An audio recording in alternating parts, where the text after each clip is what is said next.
ஓம் ஸ்ரீ குருப்பியோ நமக. ஓம் ஸ்ரீ அபிராமி அன்னையே போற்றி.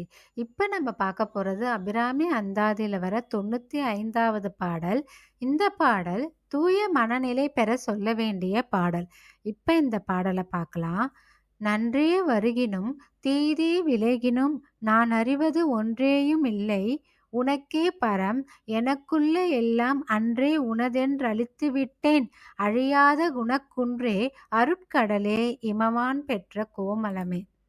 அபிராமி பட்டர் என்ன சொல்றாங்கன்னா, நன்றும் தீதும் அபிராமி அன்னையின் அடியவர்களுக்கு ஒன்றுதான், எதுவுமே அவளது செயல்தான். அப்படி இருக்க இது நல்லது இது நல்லது இல்லை என்று ஏதேனும் இருக்க முடியுமா என்ன? முடியாது. அதைத்தான் பட்டரும் இங்கே பறைசாற்றுகின்றார். அம்மா, நான் எனக்கு என்று இருப்பவை யாவற்றையும் உனது என்று அழித்து விட்டேன், அர்ப்பணம் செய்துவிட்டேன். இனி எனது என்று எதுவுமே இல்லை, நான் அறிந்து செய்வது என்று ஒன்றும் இல்லை, எல்லாம் உனது செயல்தான்.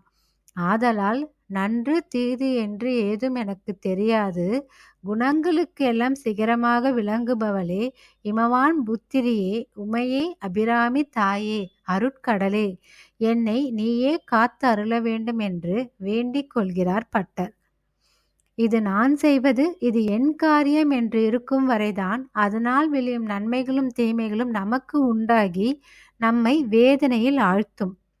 எல்லாமே அவள் செயல் என்று இருந்துவிட்டாலோ எது விளைந்தாலும் அவை அனைத்தும் அவளது செயல் என்று தெளிவு இருப்பதனால் அதனால் விளையும் நன்மைகளும் தீமைகளும் நம்மை தாக்குவது இல்லை.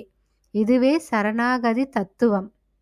அன்றொரு நாள் திரௌபதி தன் மானம் காக்க தன் முயற்சி எடுத்தாள். அதுவரையில் கண்ணன் அவளை காக்க வரவில்லை. கண்ணா, நீயே அபயம் என்று அவள் இருகரம் கூப்பியவுடன் அவளது மானம் காக்க புடவை சுரந்தது. அதுபோல நாம் நமது முயற்சி என்று இருக்கும் வரையில் அபிராமி அன்னையும் வரமாட்டாங்க, வேடிக்கை பார்ப்பாங்க.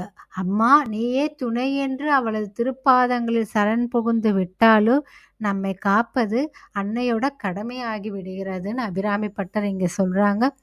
நீங்களும் அன்னையிடம் சரணாகதி அடைஞ்சிட்டிங்கன்னா உங்களுக்கு விளையிற நன்மை தீமைகள் எல்லாமே அன்னைக்கு சேரும். எல்லாத்தையுமே அன்னை பார்த்துப்பாங்க. அதனால் ஏற்படக்கூடிய வேதனைகள் எல்லாமே அன்னை பார்த்துப்பாங்க. நீங்கள் அந்த இதிலேருந்து விடுபட்டு விடலாம். அதனால் முழு சரணாகதி அன்னையிடம் அடைஞ்சிடுங்கன்னு சொல்கிறாங்க. நீங்களும் இந்த அபிராமி அந்தாதி பாடல் எல்லாத்தையும் பாடிங்க. அபிராமி அன்னையோட அருளை பெறுங்க. அபிராமி அன்னை என்னைக்கும் உங்களை இருந்து அம்மா நீயே துணைன்னு வேண்டிக்கிட்டீங்கன்னா அன்னை நிச்சயம் உங்களை காப்பாற்றுவாங்க. ஓம் ஸ்ரீ அபிராமி அன்னையே போற்றி.